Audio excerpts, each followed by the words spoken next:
On y va. Quart d'heure vaudois sera une autre fois, parce que c'est l'esprit vaudois ce soir, voyez. Est-ce que c'est un stéréotype, un cliché? Qu'est-ce qu'on en sait? Qu'est-ce qu'on en dit? Et l'association Cèdre Réflexion, et son président, ici présent, Jacques Swallen, a initié un cycle de conférences pour y voir plus clair. Qui sont ces sacrés vaudois?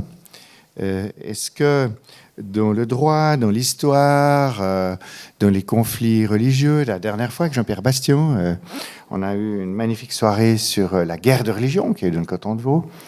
Et ce soir, on va parler d'amour. Ah, mon sujet préféré. Et eh bien, ce soir, c'est à propos de l'œuvre de Ramus. Ramus, un génie littéraire, je crois qu'on peut le dire, qui écrit un livre étonnant sur Adam et Ève. Et Adam et Ève, c'est un mythe, aussi un paradigme de l'Ancien Testament. Qu'est-ce que Adam et Ève nous disent sur l'amour? Comment est-ce qu'on peut penser l'amour entre littérature de Ramus et théologie biblique de l'Ancien Testament? Eh bien, nous avons la chance ce soir d'avoir deux invités prestigieux. Le premier orateur sera Daniel Maggetti, ici présent, qui est professeur de lettres à l'Université de Lausanne, qui est le spécialiste incontesté de la littérature romande et fin connaisseur de Ramus. Il est directeur du Centre des littératures en Suisse romande et lors de la séance de préparation que nous avons eue, il nous a convaincus qu'il y avait tellement à dire sur l'amour chez Ramus. Pour le discuter, nous avons le privilège d'accueillir Isabelle Gressley, docteure en théologie, qui nous vient de Genève. Merci les Genevois de nous l'avoir laissé venir ici. Une magnifique théologienne qui est actuellement pasteur à l'ERV, à Prilly, mais qui a un parcours formidable. Et pour ceux qui connaissent un petit peu Genève, elle a été notamment, parmi d'autres fonctions, la directrice du Musée de la Réforme. Mais elle a aussi été la première pasteur à présider, comment ça s'appelle? C'est pas le la Compagnie des pasteurs. La Compagnie des pasteurs, donc une grande première à Genève. Alors Isabelle, vous nous faites l'honneur de venir pour discuter Daniel Maggetti, parce que vous avez fait votre thèse sur la Genèse. Pas tout à fait, mais c'est tout comme. C'est tout comme. Moi, je suis un paysan vaudois, alors j'y vais doucement. Moi, évidemment, je vais animer et présider cette séance. Je suis professeur honoraire de psychiatrie communautaire, ça veut dire que l'amour m'a beaucoup occupé. Les conflits conjugaux, les crimes passionnels, l'addiction à l'amour, tout ça. Et puis, bien sûr, Freud ayant dit une fois pour toutes que la femme est le continent noir, il faut aller chez Jung pour découvrir l'animus et l'anima. Un débat d'une extraordinaire modernité. Comment penser les études de genre entre littérature et théologie? Voilà un grand mystère.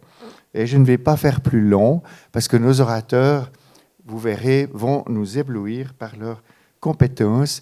Nous aurons un exposé d'une petite demi-heure par M. Maggetti, discussion par Isabelle Gressley pendant aussi une vingtaine de minutes, et puis la parole sera très largement à vous. Vous pourrez aussi discuter par table, et nous en avons jusque vers 21h. Voilà, vous avez vu le flyer, l'argument et tout. Je crois qu'il ne faut pas allonger l'introduction.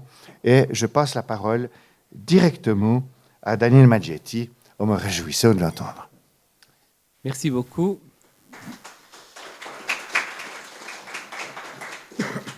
Alors, je ne sais pas si je vais parler vraiment de l'amour chez Ramus, mais de Ramus, certainement, à partir d'Adam et Ève. Donc, avec Adam et Ève, qui est apparu en 1932, Ramus donne un de ses romans où la Bible est la plus explicitement présente comme texte inspirateur.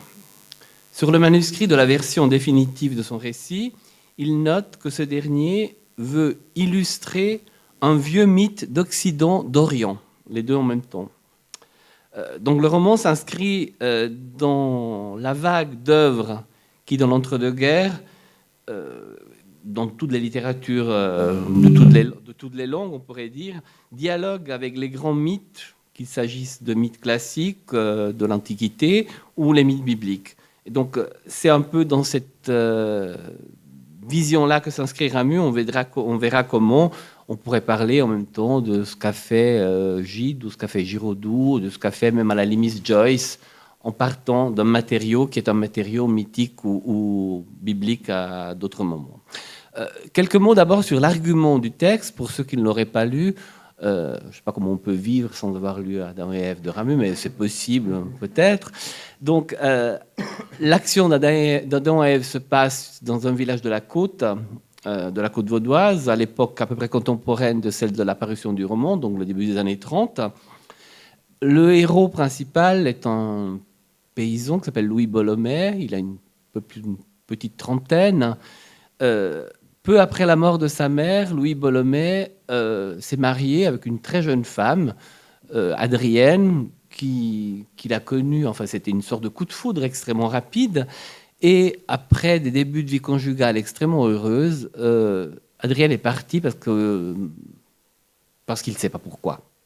Elle s'ennuyait peut-être avec lui, elle n'était pas heureuse dans cette situation, un peu isolée, ils vivent un peu hors du village, dans une espèce d'autarcie de couple.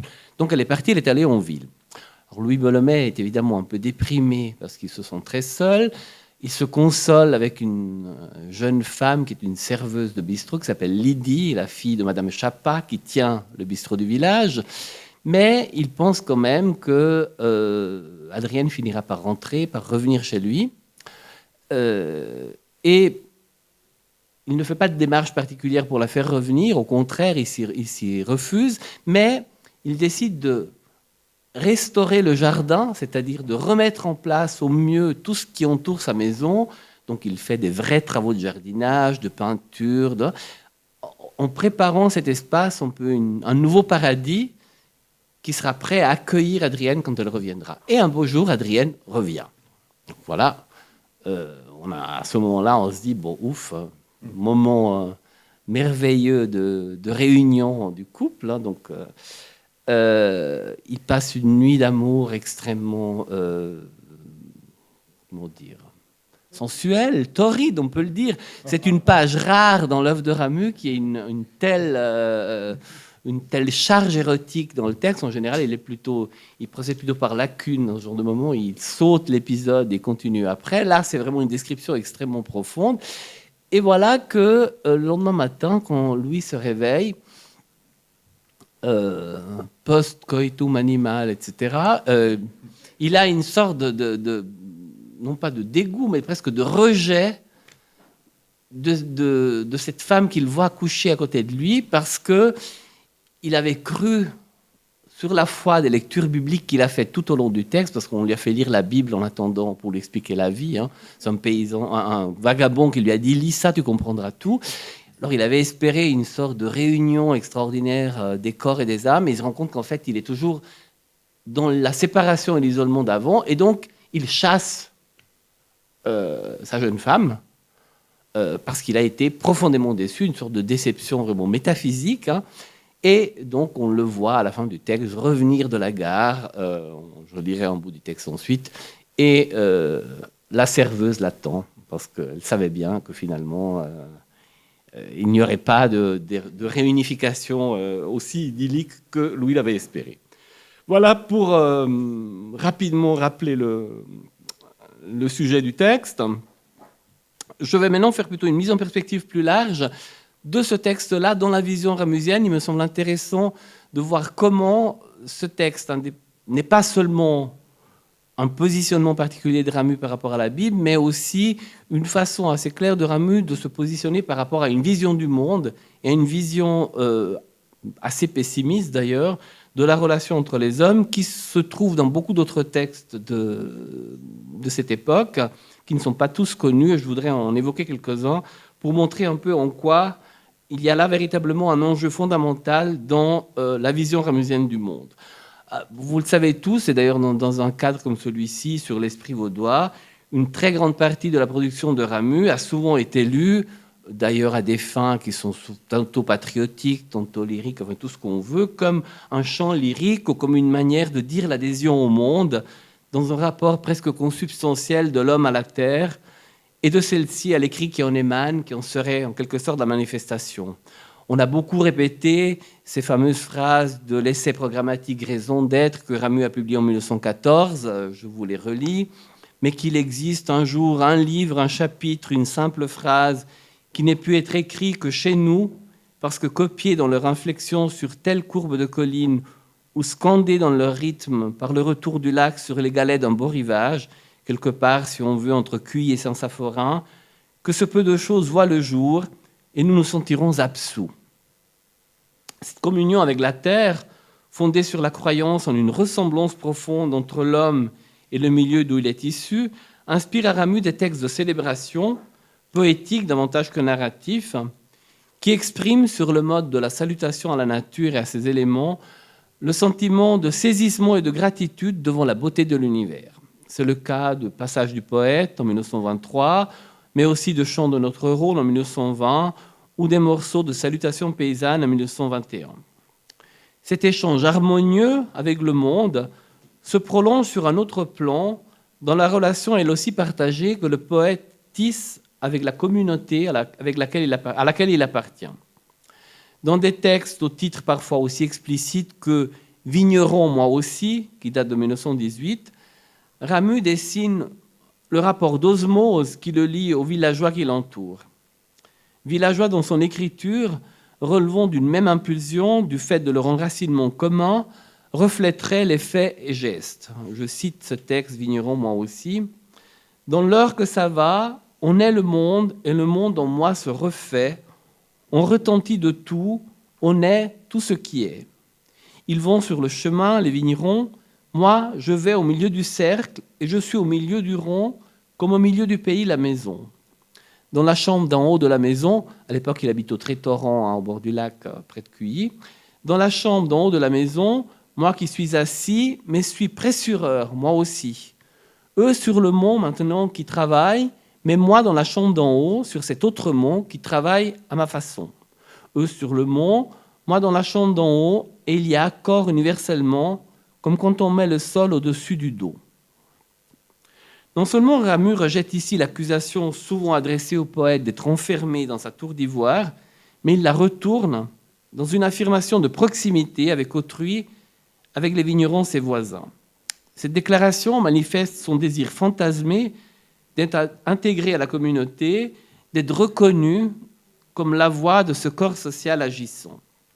En se donnant cette mission, l'écrivain assigne à la littérature, et plus largement à l'art, un rôle à la fois salvateur et transcendant, analogue à celui tenu par la religion dans la vision chrétienne traditionnelle. Dans le sillage des auteurs du XIXe siècle, Baudelaire ou Flaubert, et à la manière d'un Proust, Ramu, qui confesse dès son jeune âge avoir perdu la foi, confie à l'art le rôle de déplacer la contingence, d'ouvrir des perspectives qui possèdent une dimension spirituelle et métaphysique. Un art qui, dès lors, serait une garantie de lien avec la réalité du monde, avec les habitants de celui-ci, et même avec ce qui est au-delà d'eux.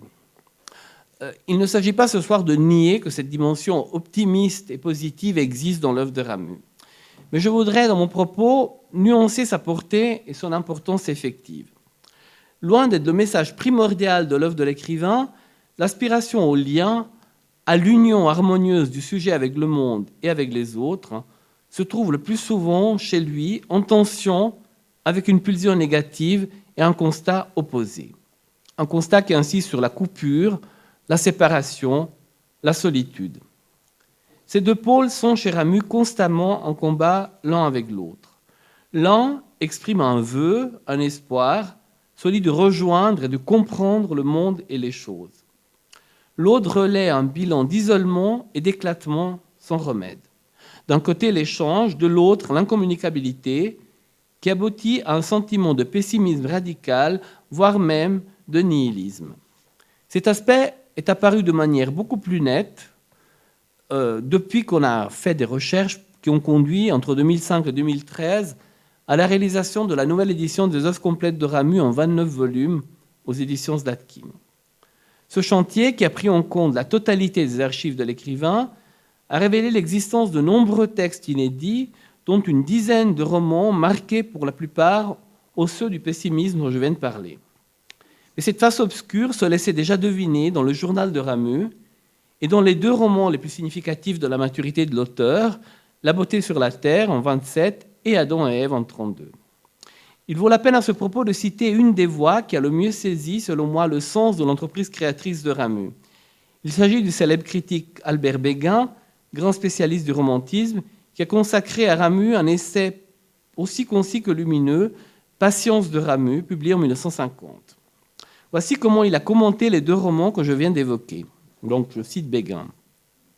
La beauté sur la terre est un roman tragique dont certaines pages atteignent un lyrisme de grand style qui contraste singulièrement avec l'austère désolation d'Adam et Ève. Ces deux livres sont aussi les plus confidentiels que Ramu ait écrits dans la maturité de l'âge, et ce sont des livres d'une tristesse sans remède. Plus désespéré encore que La beauté sur la terre, le roman d'Adam et Ève révèle brusquement chez Ramu un pessimisme âpre, une déception fondamentale et incurable, qui est tout autre chose que le tragique de ses premières œuvres. Donc Béguin cite ensuite tout un passage de ce texte, et puis il continue en disant, après avoir cité notamment le passage du rejet de la femme, dont je parlais tout à l'heure, « Certes, cette page qui ne pardonne pas ne saurait passer pour le dernier mot de Ramu. Il me semble pourtant qu'on ne peut en exagérer l'importance et qu'elle éclaire d'un jour assez révélateur la tristesse générale de l'œuvre entière et surtout des derniers livres. L'aspiration ancienne à la communion s'y montre impitoyablement déçue, et ce sont tous les espoirs premiers de Ramu qui reçoivent le démenti de ce manque de plénitude tragiquement inhérent à la vie terrestre. Il est intéressant de rappeler que les deux textes sur lesquels Béguin met l'accent voient le jour dans la proximité chronologique avec des romans d'une toute autre tonalité, comme La Grande Peur dans la montagne ou D'Herborance. Roman que, disons-le d'emblée, Ramu a écrit beaucoup plus rapidement et beaucoup plus facilement, et dont la réception a été nettement plus enthousiaste que celle de La beauté sur la terre ou d'Adam et Ève. Tout se passe donc comme si, dans la production ramusienne de la maturité, il y avait deux veines distinctes. La première de ces veines, axée sur la mise en scène d'éléments plutôt puisés dans le légendaire alpin, aboutit à la rédaction de romans aux intrigues plutôt riches, qui poursuivent l'illustration du tragique tel que Ramu l'a développé dans des œuvres antérieures, comme La guerre dans le Haut-Pays ou La séparation des races. Du fait de leur contenu narratif, mais aussi parce qu'ils se situent dans un cadre très typé, ce sont des récits qui obtiennent un très grand succès de public. On peut avancer l'hypothèse que cette production-là, dont Ramu fait facilement façon et qui lui apporte des gains symboliques et matériels immédiats, n'est pas celle qui lui tient le plus à cœur.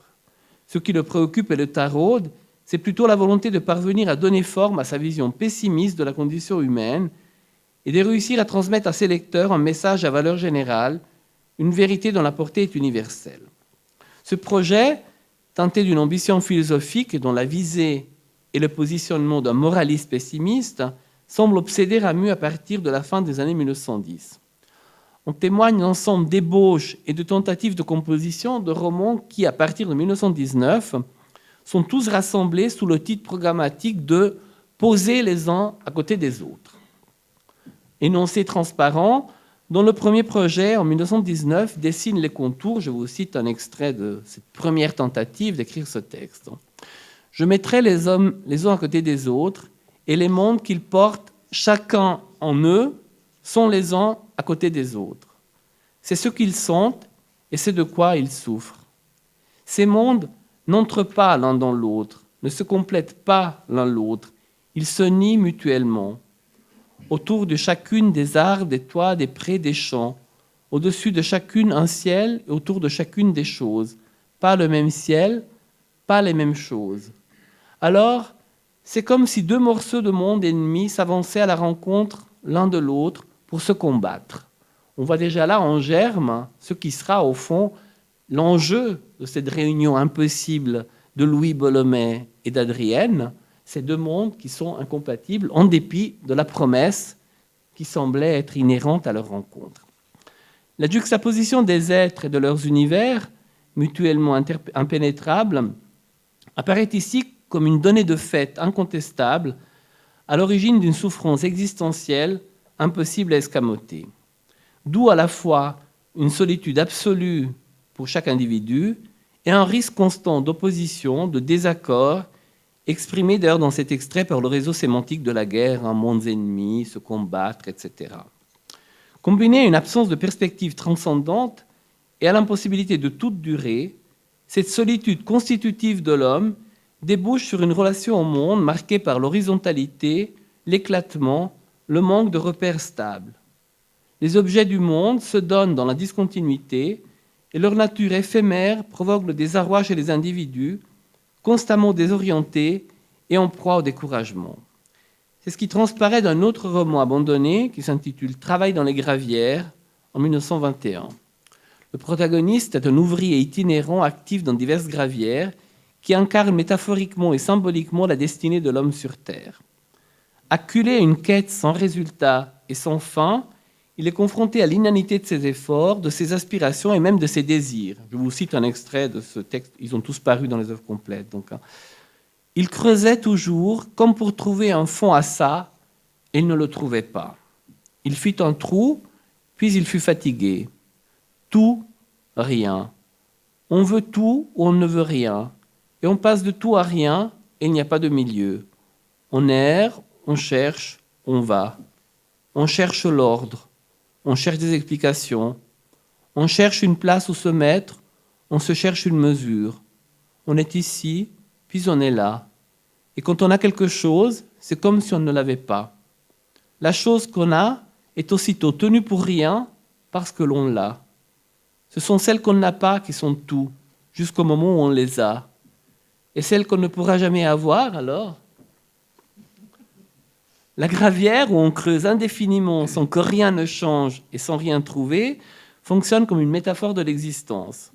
La conscience de la vanité du parcours de l'homme sur Terre est renforcée dans le roman par les expériences successives du personnage que des déceptions à répétition conduiront au suicide. Je vais vous lire encore un extrait de ce même roman. On a déjà tellement été, tellement cherché, on a déjà tellement marché. Voir une chose venir, monter et s'en aller. On la prend, on la jette par-dessus son épaule. Il en vient une autre, on la prend, on la jette par-dessus son épaule. Jusqu'à quand alors et pourquoi ? Et à quoi ça sert tout ça ? Tant de pays venus et lus sur la grande carte du monde, rien ne vous en reste. Ils sont oubliés. Qu'est-ce qu'on est ? Où est-ce qu'on va ? Ah, tellement pesant parfois le monde. On le laisse retomber, tout retombe. Cherchez. Mais cherchez quoi ? On part, on s'élance à quelque chose, on est découragé. On s'élance à tout à la fois et à rien. C'est pour retomber. Ouvre tes mains, les voilà vides. Comme ce sera le cas pour Louis Bolomé, ou comme pour la petite Émilie à la fin de La beauté sur la terre, mais avec un accent plus désespéré, l'existence du héros de Travail dans les gravières se résume ainsi à un constat d'échec. Chaque élan est condamné à s'éteindre sans résultat durable, suivant une répétition aussi martelante qu'insensée. Vivre, c'est ne rien acquérir, c'est errer sans but, ou pis encore, être entraîné dans une chute continuelle et sans fruit, dont la dernière étape semble être le retour au néant. En 1923, cette thématique auréolée de désespoir ontologique refait surface dans un autre roman abandonné par Ramu qui s'appelle « Recherche de la vérité », dont le protagoniste affronte les mêmes questions qui tourmentaient celui de Travail dans les gravières. Je vous cite un extrait de Recherche de la vérité. « Rien ne dure alors, rien n'est vrai. Où est le monde véritable ? Où est la vie ? Il a retrouvé aussi son corps ennemi de lui, plein de fatigue, et ses jambes ne voulaient plus lui obéir. Et il était là, et une chose était là, et une autre chose était là, et rien ne tenait plus ensemble, et les hommes étaient seulement posés pour un temps les uns à côté des autres, et les choses étaient posées pour un temps les unes à côté des autres, sans raison, et puis c'est tout. Et lui posé parmi, sans raison. La conscience de l'absurdité de la vie est exprimée cette fois de manière plus explicite encore. Le texte relève une présence à la fois aléatoire et aliénée de l'homme sur Terre, dans une dispersion non constructive, et surtout, c'est répété, sans raison. Ni les choses, ni l'existence n'ont de sens. Et leur absurdité est révélée par un signe qui ne trompe pas, à savoir le fait qu'elle ne dure pas. On pourrait déplacer la virgule dans la première phrase de l'extrait pour obtenir une équivalence qui reflète l'intime conviction de Ramu. Comme rien ne dure sur terre, rien n'est vrai dans l'absolu. Le pire ennemi de l'homme, pour lui, c'est le temps qui passe, qui emporte, qui écrase.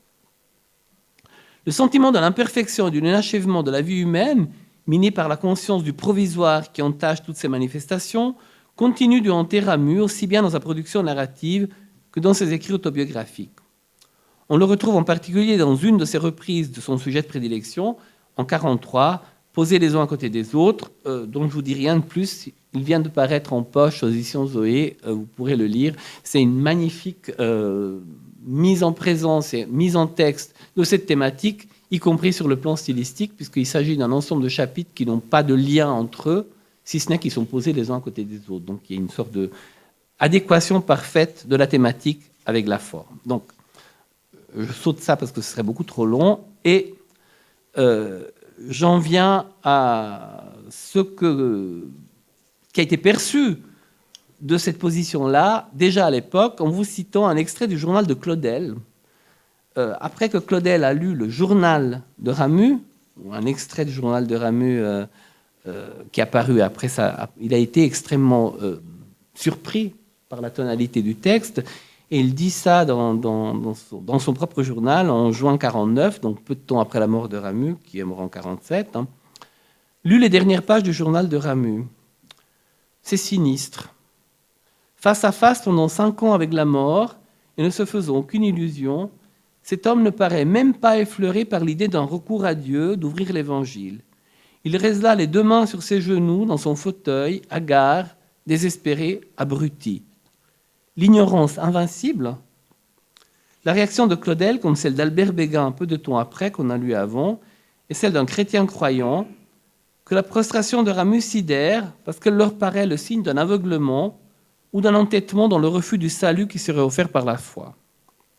Mais je pense que ces propos de Ramu s'inscrivent dans une perspective de conscience presque philosophique beaucoup plus large, qui l'apparente à toute une série d'autres auteurs de son temps. Je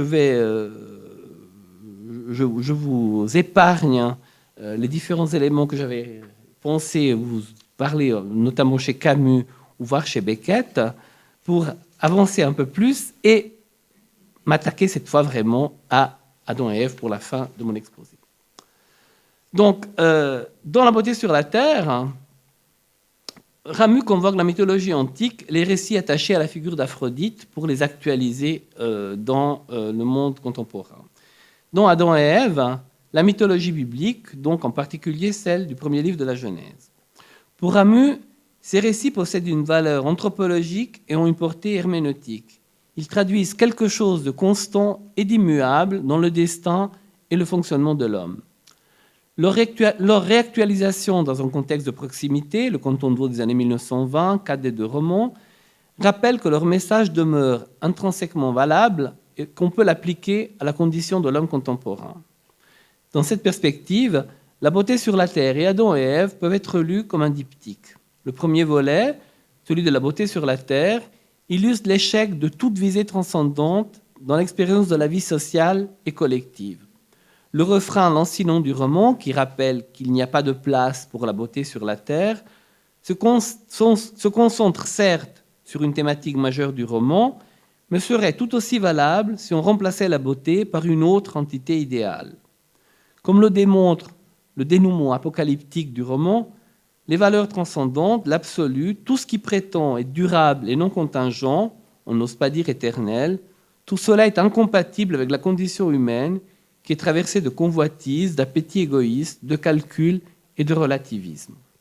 L'instinct de possession, gravé dans tout être humain, est mortifère, l'aspiration à la contemplation, impraticable.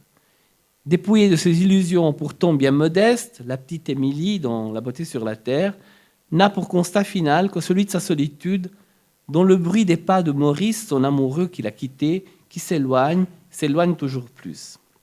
C'est cette fatalité de l'existence humaine, la solitude, qu'explore le 2e volet du diptyque philosophique de Ramu, à savoir Adam et Ève. Par un retour sur la Genèse, le roman vient valider la position sans espoir révélée dans La beauté sur la terre. Adam et Ève posent ainsi la séparation entre les êtres comme la norme de leur expérience du monde. Cette vérité que la Bible suggère déjà est définitivement confirmée par les déconvenues conjugales du protagoniste du roman. Sa prise de conscience se détache sur un fond de grand pessimisme, tiraillé qu'il est entre le désir et la nostalgie du paradis et de l'unité et leur négation. Sans surprise, c'est sur une image hautement symbolique, celle d'une chute interminable et sans cesse recommencer, que s'achève le récit. Je vous cite les dernières phrases. On vient, on est seul, on avance difficilement, c'est un homme. C'est un homme qui vient, il vient solitairement. On le voit qui se laisse aller en arrière, il glisse. L'homme tombe, il se redresse, il tombe à nouveau sur la pente qu'il descend. Notre démarche n'est plus qu'une suite de chutes. La vie, entendue comme un retombement fatal, conduisant inexorablement vers la mort et le néant. C'est ce tableau d'une noire négativité que Ramu brosse et ressasse dans les dernières années de sa carrière. En janvier 1943, dans son journal, il explicite encore sa position, proche désormais d'une forme de désespoir.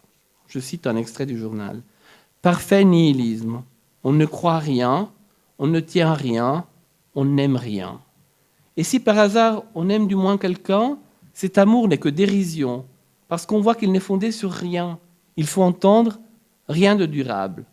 Alors tout devient négligeable et tout devient indifférent. Les contraires se valent. Puisque tout doit finir, qu'importe. On ne peut s'empêcher, arrivé à ce point, d'oser un rapprochement qui pousse bien plus loin que celui avec la vision de l'absurde camusienne. Je songe un rapprochement avec un auteur qui, à première vue, ne semble pas avoir de parenté esthétique avec Ramu et son univers. Je veux parler du maître du théâtre de l'absurde, Samuel Beckett. Si Ramu n'a vraisemblablement pas eu connaissance de quoi que ce soit concernant Beckett, pour d'évidentes raisons chronologiques, on dispose en revanche d'un commentaire non indifférent de Beckett au sujet de la production ramusienne. C'est dans une lettre. J'ai envoyé à Franck, à son frère, donc La beauté sur la terre de Ramu. C'est le meilleur roman que j'ai lu chez les modernes après Le triangle de commotionné des tranchées. C'est des romans de guerre, donc de Barbus, d'Orgelès et Duhamel. Donc il y a une admiration extrêmement forte de ce roman. Ce n'est pas par hasard. On ne sait pas exactement pourquoi Beckett aimait cette appréciation, mais on peut émettre l'hypothèse qu'il n'a pas été insensible à la progression de l'intrigue de La beauté sur la terre vers un chaos généralisé et au climat de désolation résignée sur lequel se clôt le roman. Peut-être même que Beckett a perçu dans le récit de Ramu les indices d'une vision du monde proche de la sienne. Car après le parcours en citation ramusienne que je vous ai fait, on ne peut qu'être frappé de l'air de famille qu'il présente, avec par exemple certaines répliques de fin de partie, telles celle-ci, dite par le personnage de Ham, que je vous cite. « Mais réfléchissez, réfléchissez, vous êtes sur Terre, c'est sans remède. La fin est dans le commencement, et cependant, on continue. » Ce constat de proximité entre les deux auteurs nous encourage à affirmer qu'il existe peut-être bel et bien une dimension d'absurde beckettien chez Ramu. Au moment de conclure, est-ce qu'on va se contenter de cela ? Il vaut peut-être la peine de voir si, en poussant plus loin l'analogie, on peut mieux comprendre pourquoi, en dépit de l'absence d'espoir qu'ils éprouvent, Ramu, comme Beckett après lui, continue cependant de vivre et d'écrire. Dans Fin de partie, que je viens d'évoquer, une autre réplique de Ham nous indique peut-être une piste à suivre. Puis parler, vite, des mots, comme l'enfant solitaire qui se met en plusieurs, 2, 3, pour être ensemble et parler ensemble dans la nuit.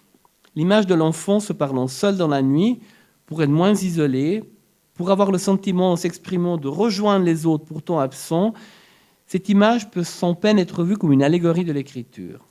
Dire quand même, en dépit de la conviction que cela ne sert en fin de compte à rien, continuer à formuler dans sa solitude une vérité certes peu amène, mais qui peut être de mérite de dessiller les yeux de ceux qui la reçoivent. Cette soif d'expression semble animer aussi bien Beckett que Ramu, à la manière d'une sorte d'instinct vital, de réaction pour oublier le pire et l'inévitable en faisant. Façon de s'étourdir peut-être, mais en s'inscrivant au moins dans une dynamique qui permet de sortir de soi et pendant ce temps de s'oublier.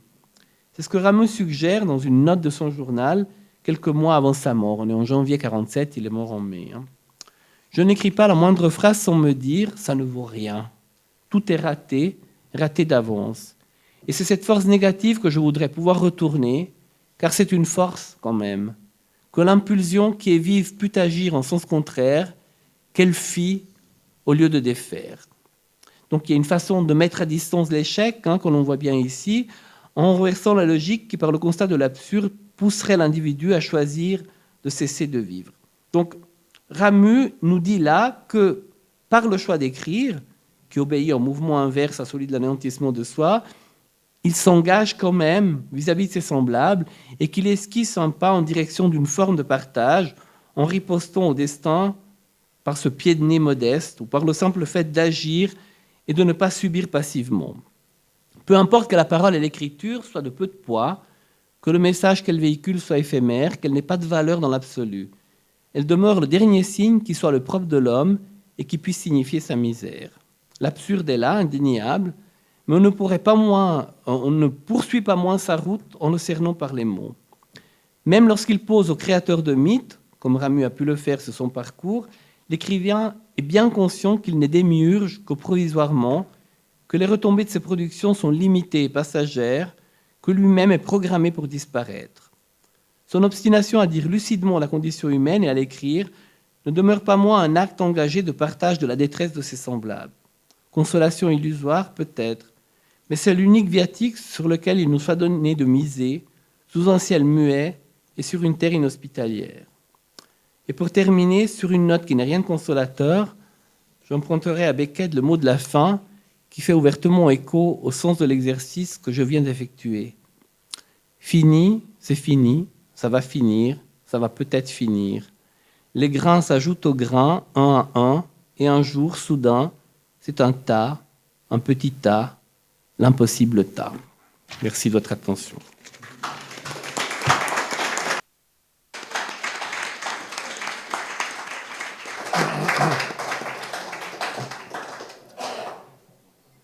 Un grand merci à Daniele Maggetti pour cette imposante lecture de Ramu. Je disais, on allait parler d'amour, ben voyez, on parle plutôt de désespoir. Mais j'ai un ami théologien qui m'a dit que qu'il n'y a plus d'espoir, il y a l'espérance. Et en écoutant Daniele Maggetti, en tant que psychiatre, je me disais, Ramu est-il dépressif? C'est ce qu'on dirait aujourd'hui quand on entend une chose pareille. Voilà, on lui donnerait un peu de Prozac, non? Oui, lui il dit qu'il est saturnien. Ouais, Saturne, c'est le plomb, c'est pas très bon pour rester à la surface.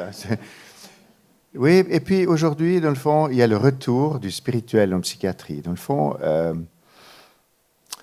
quels sont les liens subtils entre le vide existentiel et la dépression? Quel est le lien subtil qu'il y a entre l'absence de transcendance et cet horizon sombre et noir qui est un peu vétérotestamentaire? Je me tournais vers Isabelle tout à l'heure et je disais, mais dans le fond... Pas du tout. Alors, on y va. C'est vous qui parlez dans 30 secondes. Je disais, on est en plein Coëlette. Vanité des vanités, tout est vanité, voilà. Et puis moi qui suis un grand lecteur de Jung, j'ai adoré la réponse à Job. Job, c'est le juste condamné. Et il est livré à l'impuissance. Et c'est tellement beau parce que dans le dernier parcours de Job face à l'Éternel, qui lui dit « Qui étais-tu quand je créais le Léviathan et le Béhémoth ?» Et Job lâche prise et il s'en remet à plus grand que lui. Et dans le fond, je me disais, et c'est ça que Isabelle, vous allez peut-être nous dire, c'est est-ce que, dans le fond, comme le disait Jacques Chessé, Ramu est un hébreu de vaudois. Il est désespérément vétérotestamentaire, il n'y a pas de salut. Pour lui, c'est le Sheol. Voilà, le monde des ombres, voilà où finit l'amour. Il n'y a plus d'espoir et il n'y a pas d'espérance. Isabelle, sauvez-nous notre âme, s'il vous plaît. Bon, merci du défi. J'ai l'impression, au fond, que ce soir, cette soirée, ça fonctionne un peu comme un millefeuille. Vous savez, bon, je suis très gourmande, alors je prends souvent des métaphores voilà, de nourriture. Et au fond, il y a plusieurs couches ce soir. Et même, il y a plusieurs couches aussi de nos interprétations. Ben, d'abord, il y a le récit premier, le récit qu'on trouve dans le livre de la Genèse, au chapitre 2 et 3, avec le premier récit, chapitre 1, qui est un autre récit de création. Ce chapitre 2 et 3, c'est celui qu'on appelle généralement celui d'Adam et Ève, pour reprendre les termes de Ramu. Et puis ensuite, il y a une succession de couches, on continue le millefeuille, avec toutes les interprétations qui ont couru selon les époques et selon les cultures et même selon les religions, puisque j'entre pas, c'est pas le sujet aujourd'hui, mais le judaïsme a compris assez différemment Genèse 2 et 3, par exemple, du christianisme ou des christianismes. Et puis on arrive au XXe siècle avec la lecture de Ramu, ou l'interprétation, ou ce que fait, peut-être c'est pas le mot qu'il faut, l'interprétation de Genèse 2 et 3 par Ramu, et comment il l'applique dans son roman, que j'ai découvert et dont je vous recommande vraiment la lecture. Et puis, il y a notre interprétation de ce soir, avec notamment Daniel et moi, et puis aussi le psychiatre qui est là, mon Dieu, de service. Et bon, je me dis, même si je suis très gourmande, ça fait beaucoup de couches. Mais bon, voilà, je suis convoquée ici, vous l'avez dit, en tant que théologienne. Pour ceux et celles qui me connaissent, j'ai été marquée depuis très longtemps, pas mal de décennies, par l'approche féministe des textes bibliques. Et c'est vrai que, alors ce n'était pas une thèse, mais j'avais beaucoup travaillé ce récit de la Genèse. Et puis au fond, j'avais, depuis quelques décennies aussi, au fond, j'avais reposé mes hypothèses, j'avais rangé dans un coin mes élucubrations sur Adam et Ève. Et au fond, quand Jacques Zwallen m'a appelé il y a quelques mois pour me proposer d'intervenir ce soir en réponse à votre intervention, au fond, je me suis dit, c'est un peu comme un clin d'œil que les personnages bibliques m'adresseraient. Je les ai un peu évacués de mon imaginaire, et puis en fait, ces personnages-là, ils reviennent toujours gentiment frapper à nos inconscients pour les bousculer. Donc, nous nous sommes mis d'accord pour ce soir que je vais vous partager d'abord ma propre interprétation du récit premier de la Genèse. On s'éloignera un tout petit peu de Ramu, mais j'y reviendrai. N'étant pas une spécialiste de Ramu, c'est même pas, je trouvais très osé de pouvoir intervenir dans une soirée générique sur l'esprit vaudois venant d'Alsace. Alors je sais bien que c'est pas très loin, mais voilà, et puis genevoise depuis 35 ans. Donc je vais essayer à la fin de faire dialoguer au fond mon interprétation de Genèse 2 et 3 d'Adam et Ève avec l'interprétation de Ramu. Alors, je commencerai de façon très soft, et puis après, je vais m'éloigner des interprétations traditionnelles. Parfois, je vois quelques paroissiens et paroissiennes ici, je me dis, oh là là, est-ce que j'oserais une fois faire une prédication, ou plusieurs, sur Genèse 2 et 3 à Prilly? Ça déboussolerait probablement beaucoup de gens qui ont encore une vision plus traditionnelle de ce mythe, de ce récit.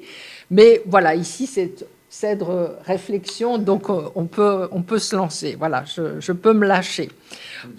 Première remarque, c'est vraiment ça, je partage ça avec la majorité des théologiens et des théologiennes pour dire que Genèse 2 et 3, c'est d'abord, avant tout, un récit, j'emploie un gros mot, mais je vais l'expliquer tout de suite, un récit étiologique, c'est-à-dire un récit qui donne simplement des explications dans une culture où on ne comprend pas pourquoi la terre est si difficile à cultiver. On ne comprend pas pourquoi les femmes accouchent dans une douleur terrible. Et donc, voilà, c'est un peu la base de cette théologie qui explique, au fond, ce mythe. Bien sûr, il est beaucoup plus riche que ça, mais c'est un point de départ. Alors, je vous préviens, accrochez-vous. À partir de là, je m'éloigne des lectures exégétiques classiques, parce que, au fond, je le dis d'emblée, mais je le développerai dans un moment, pour moi, ce récit est l'envers de ce que toute la tradition chrétienne, j'insiste, judaïsme pas, mais la chrétienté en a fait, qui est un récit qui illustre ce qu'on appelle la chute et l'introduction du péché et du mal, etc. Pour moi, c'est l'envers de ça, c'est un mythe tout à fait positif. Et on voit déjà comment je vais me situer, évidemment, par rapport à Aramu, non pas du tout pour contester sa propre lecture, mais pour, voilà, en disant il y a d'autres lectures possibles. J'en veux pour, c'est pas une preuve, mais c'est mon approche au début du chapitre 2.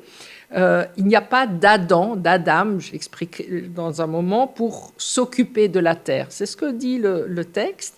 Et puis à la fin, il y a un Adam pour la cultiver. Quand ils sont sortis, quand le couple est sorti du jardin d'Éden, donc au fond, pour moi, je vois là quelque chose de très positif. Il y avait une situation, enfin pas négative, mais voilà, difficile au début.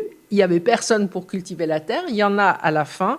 Et donc, il faut passer par cette aventure de l'Éden.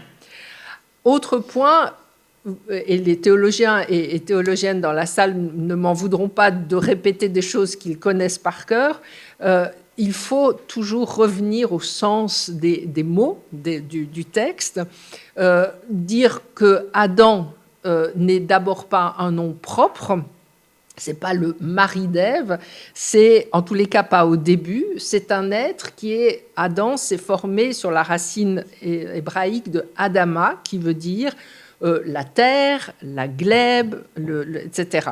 Et donc, ce qui a l'équivalent du latin, l'humus, c'est la même chose, et qui a donné l'humain. Et donc, l'Adam du début, c'est juste un être qui est au départ, alors c'est encore une fois une affaire d'interprétation, mais qui est sexuellement indifférencié, et ce n'est que quand la compagne sera créée, en fait c'est beaucoup plus simple, c'est dit de façon beaucoup plus simple, c'est quand celle qu'on appellera Ève est créée ensuite, eh bien on l'appelle Isha, et Adam devient Ish. Au fond, avant il y avait juste un être créé avec de la terre, de la glèbe, et ensuite, quand il y a cette création, eh bien, il y a deux êtres, il y a Ish et Isha, un homme et une femme. Et c'est pour ça que, encore et toujours, et d'autant plus pour essayer de sortir de ces clichés liés au texte, eh bien, il faut aller voir au-delà du texte.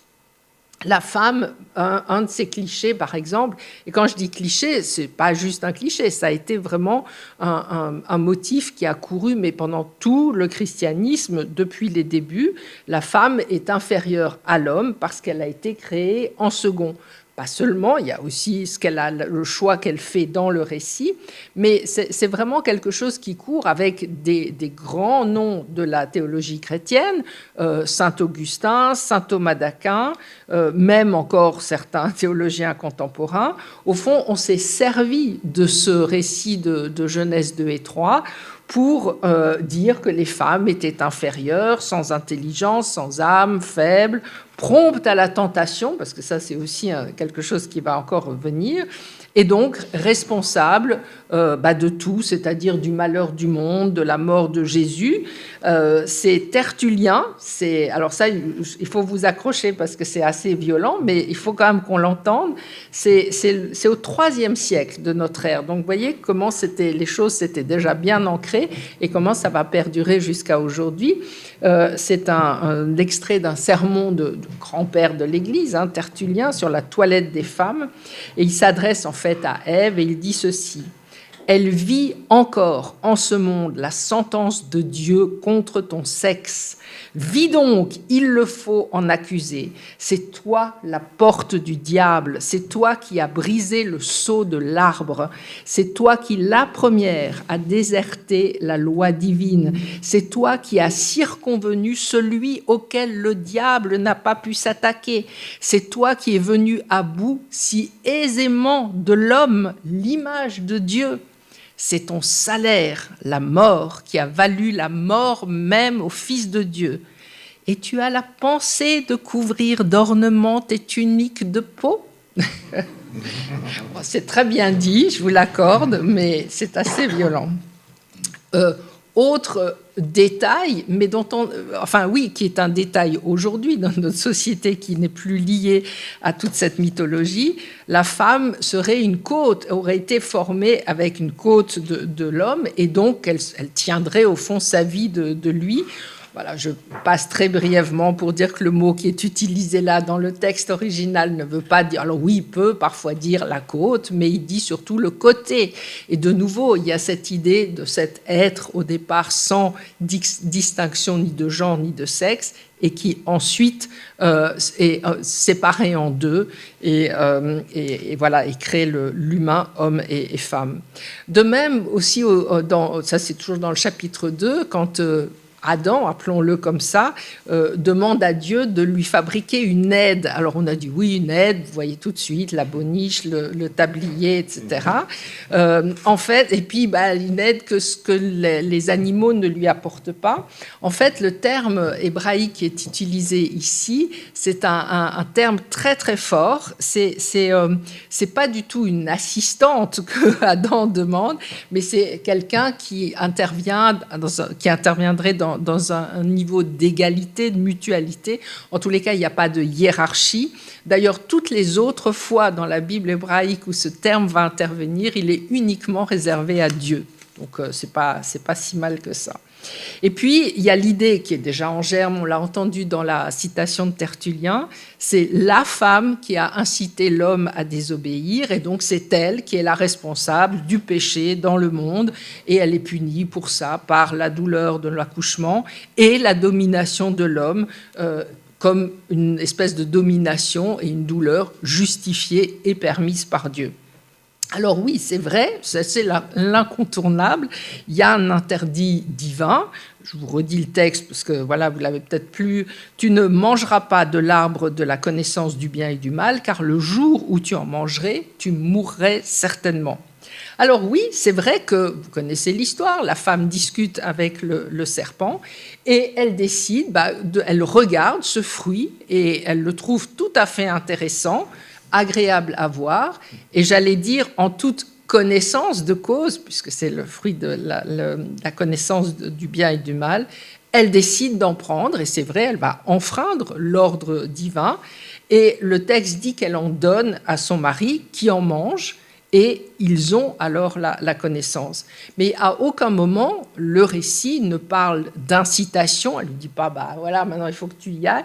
Elle ne le tente pas. Il y a vraiment plus un geste, j'allais dire, adulte, responsable, qui décide effectivement d'enfreindre l'ordre divin et qui va en supporter les conséquences, qui sont celles d'aller cultiver la terre. Et puis, voilà, dans le récit de Genèse 2 et 3, le personnage masculin n'a pas l'air d'avoir subi une énorme pression pour manger du fruit défendu. Alors évidemment, après, il va quand même se rebeller, se rebiffer, parce que quand Dieu lui demande « mais il se passe quoi ?» Il dit « mais c'est pas moi, c'est elle. » Bon, d'accord. Mais voilà, il y a quelque chose. En tous les cas, le mot tentation n'y est pas. Je passe sous silence. Il y a d'autres versets tout à fait du même acabit. Le fameux vers, c'est à la fin, dans les malédictions ou les paroles du divin, vers ton homme, quand Dieu s'adresse à la femme, ton désir, mais lui te dominera. Alors c'est vrai qu'il y a eu beaucoup de conjectures et on se demande si c'est pas un glissement qui viendrait du récit de Caïn et Abel. Mais même si on le prend comme tel, c'est vrai que dans l'histoire du monde, c'est plutôt dans ce sens-là la domination de l'homme sur la femme ou des hommes sur les femmes. Et puis, dernier point, avant d'en arriver à vraiment mon interprétation, juste vous dire encore que la figure du serpent, qui est très intéressante, elle n'a aucune valeur négative avant le IIIe siècle, avant notre ère, dans tout le monde dont est issu ce mythe. Et Genèse 2 et 3, on ne sait plus trop aujourd'hui à quelle époque le situer, mais c'est certainement avant, il est antérieur au IIIe siècle, avant l'ère chrétienne. Et au fond, on a oublié que dans toute cette culture archaïque, le serpent a un rôle très positif C'est une synthèse de jeunesse éternelle, parce qu'il a la peau qui change, il a une sagesse, et puis voilà, il est protecteur de la vie. Alors, c'est vrai que dans le texte biblique, on le qualifie de rusé, mais en même temps, en hébreu, c'est le même mot que nu. On peut être rusé ou on peut être nu. Et peut-être qu'il ne faut pas voir tout de suite un aspect négatif à cette ruse du serpent, c'est simplement qu'il fait usage d'une sagesse, d'un bon sens ou d'une sagesse. Alors, je ne veux pas minimiser les points d'ambiguïté du mythe. C'est vrai que le serpent, il est assez supérieur par sa sagesse. C'est vrai que quand il dit à Ève, mais vous ne mourrez pas si vous mangez de ce fruit, il a raison, parce qu'il ne meurt pas, c'est vrai. Et puis, en même temps, à la fin, il est aussi inférieur, puisqu'il va être qualifié par cette marche rampante sur le sol. Donc, au fond, ce que je voulais dire, c'est que, encore une fois, dans le récit, il n'y a pas de connotation il y a l'interdit, oui, qui est dépassé, mais il n'y a pas de péché et il n'y a pas de chute. Alors, pour conclure sur mon interprétation théologique, je persiste en disant que Genèse 2 et 3, c'est véritablement un récit positif, puisqu'on y voit aussi, ça intéressera peut-être le psychiatre, on voit aussi une espèce d'évolution du couple humain. D'abord, indifférencié sexuellement, ça en correspond un petit peu au tout début de la fécondation, lorsque pendant quelques semaines, le fœtus, on le sait, hésite entre le masculin et le féminin. Et puis après, il y a l'étape de l'enfant. En latin, c'est infans, c'est ceux qui ne parlent pas encore. Et puis ensuite, il accède à la parole, à la reconnaissance de l'autre, mais aussi à sa propre identité. Et puis après, il y a l'aspect de l'adolescence, la rébellion contre le Père, Dieu, le Père, l'adolescent qui enfreint l'interdit, qui se cache de honte devant la découverte de sa nudité. Alors on peut dire, oui, le christianisme a beaucoup lié ça à la sexualité, à sa compréhension. On pourrait dire aussi que cette nudité, c'est plus généralement la prise de conscience au fond de la finitude humaine. Et puis après, la dernière étape, après le passage de couple par l'épée flamboyante, quand ils arrivent enfin au stade adulte, et qui sont aptes à se débrouiller seuls sur la terre. Et au fond, c'est ça que je trouve très positif dans ce récit mythologique, c'est que il y a un début et une fin, et qu'à la fin, la boucle est bouclée. Le but du récit, encore une fois, c'était de placer un humain sur la terre informe et vide. Un récit positif, mais aussi un récit de renoncement. Tous les personnages de Genèse 2 et 3 renoncent à quelque chose. Déjà Dieu, que je prends ici comme un personnage du mythe, Dieu renonce à sa toute-puissance, ou alors on peut aussi comprendre que c'est les personnages du récit qui lui font abandonner sa toute-puissance, parce qu'au début, on a l'image d'un Dieu qui est jaloux, possessif, même étouffant. Il veut surveiller, il veut interdire, il les surveille de loin.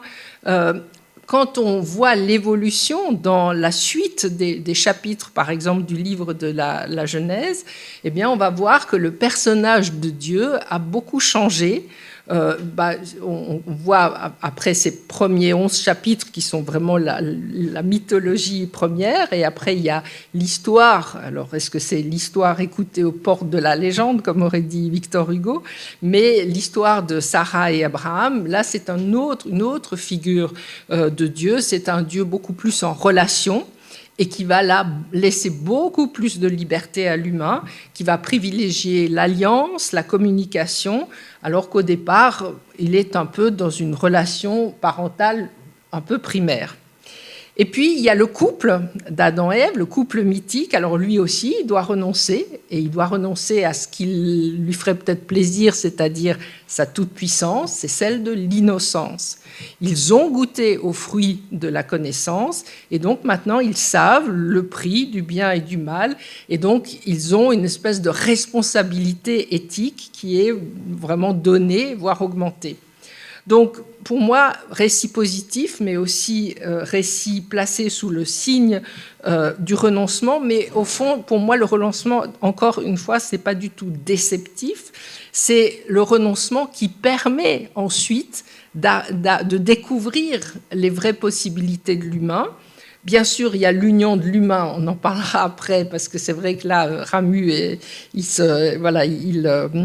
c'est pas du tout le choix qu'il fait.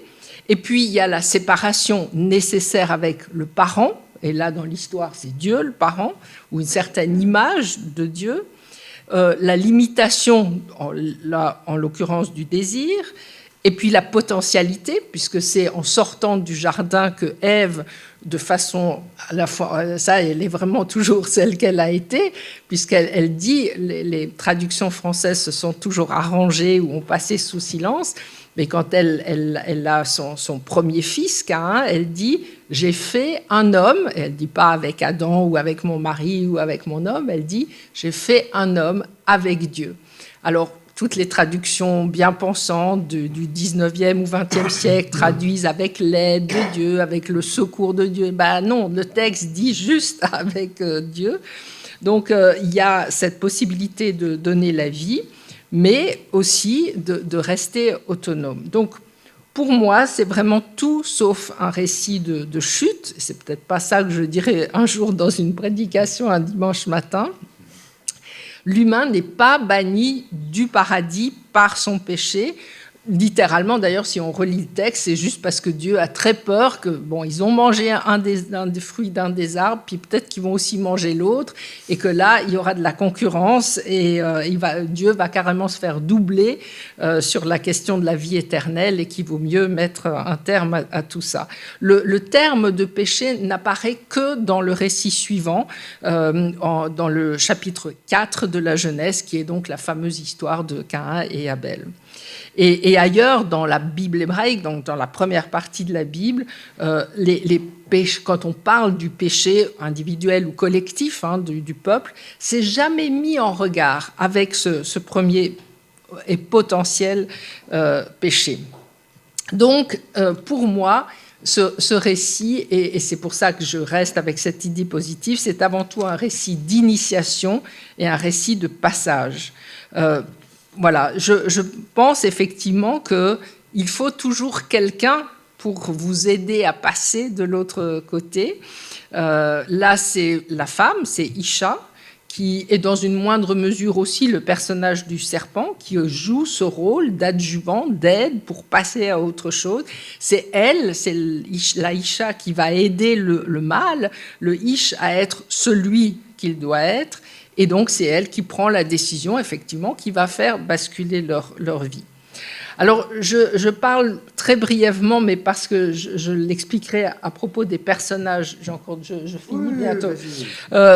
Je situe juste, je mentionne en passant que ce n'est pas biblique, mais le folklore du judaïsme a créé un autre personnage, je ne sais pas si vous le connaissez ou certainement, parce que si Ève aide tout le monde, et Dieu, et Adam, etc., ben elle, qui l'a aidée? Et le récit biblique n'en dit rien.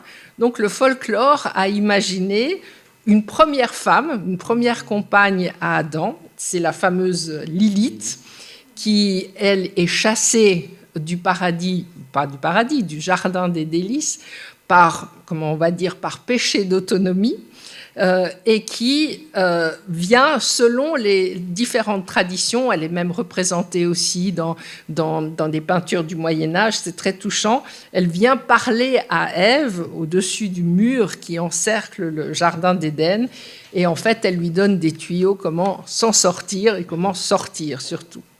Alors, je dirais que le personnage, pour terminer sur ma lecture de Genèse 2 et 3, évidemment, mais ce n'est pas juste là encore un cliché, je crois que le personnage pour lequel j'ai le plus d'affection, et ça reste, c'est Ève Isha, bien sûr, parce qu'on l'a mal comprise depuis si longtemps. Mais je voudrais en venir très rapidement à la lecture ou l'interprétation de Ramu. Alors, effectivement, comme l'a dit Daniel Maggetti, C'est quand on lit Ramu et ce que sont ces personnages, on est pris, effectivement, c'est presque un peu comme quand on a la nausée en lisant Sartre. Là, en lisant Ramu et en particulier Adam et Ève, on doit faire beaucoup d'efforts, on doit lutter beaucoup, et c'est tout le génie littéraire de Ramu pour ne pas entrer dans ce pessimisme âpre, comme vous le disiez, ce pessimisme radical, comme s'il y avait au fond aucun remède à la tristesse. C'est l'âpreté du récit qui rend ça. Et en fait, il y a aussi quelque chose de fascinant dans cette interprétation. Je reste quand même avec l'idée, on en a déjà parlé, que c'est aussi, tout est contextuel. Hein. La lecture que je vous fais, elle est contextuelle de l'époque dans laquelle nous sommes, où elle est plutôt encore la fin du XXe siècle, et celle de Ramu, elle est aussi peut-être contextuelle. On n'en avait pas trop parlé, mais voilà, je pense que quand on écrit dans les années 30, 1930, 1940, on est très marqué aussi par son époque. Alors, je fais le jeu des correspondances, même si les choses sont plus compliquées, mais loin de moi l'idée de donner des bonnes ou des mauvaises notes à Ramu, mais je trouve que Louis Bolomé, il fait un excellent Adam. Je trouve là, il est formidable.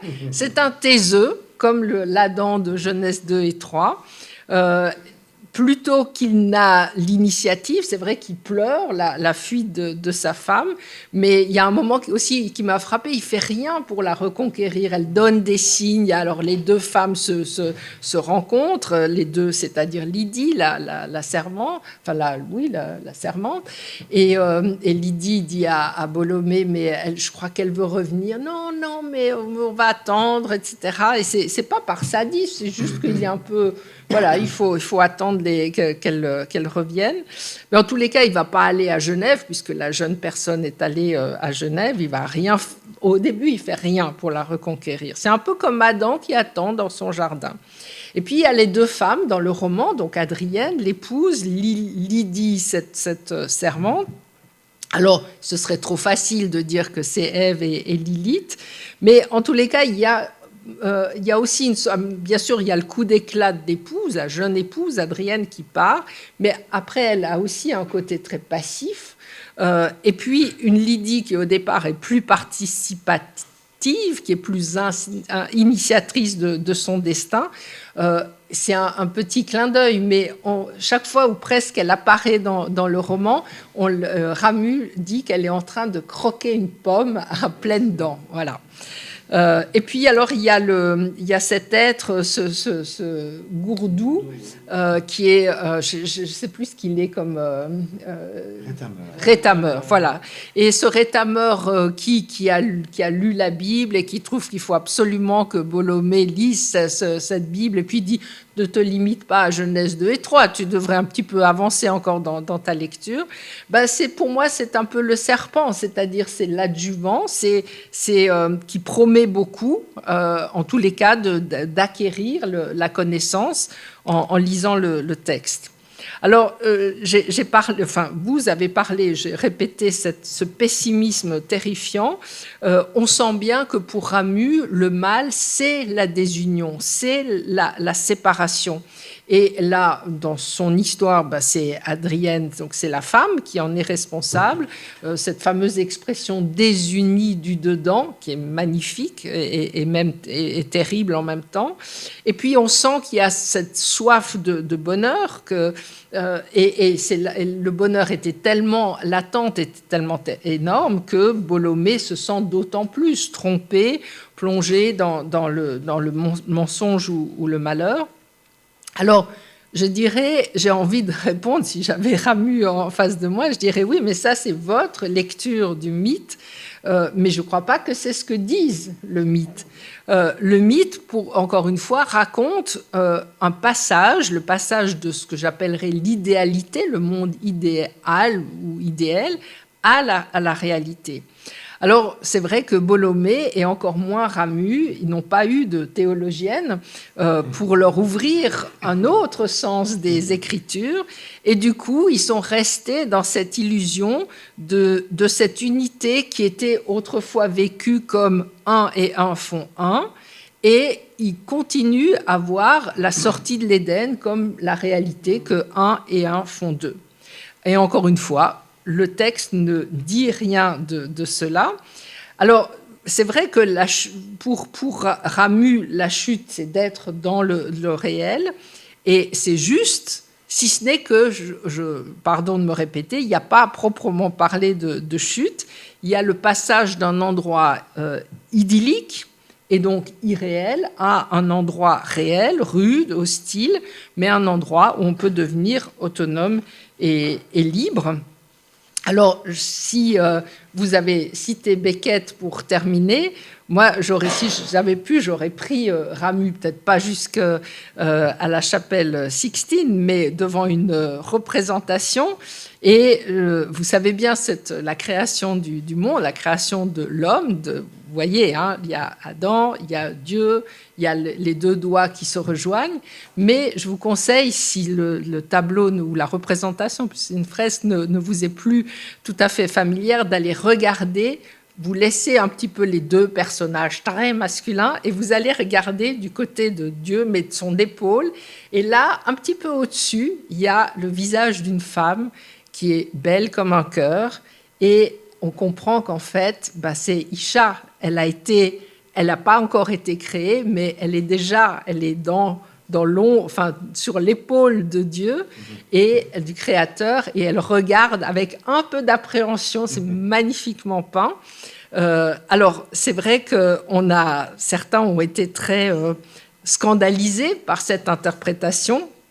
Alors, des théologiens très patentés ont dit non, c'était pas la Isha de la Genèse, c'était la sagesse. C'était l'interprétation de la sagesse qui est très personnifiée d'un point de vue féminin dans les derniers livres de la Bible hébraïque. Et dont on nous dit aussi, mais ça c'est plus la mystique juive, que cette sagesse, cette chokma, existait avec Dieu, même avant la création du monde. Donc moi je trouve que c'est assez beau de garder cette petite Ève en devenir, et voilà, et tout reste possible.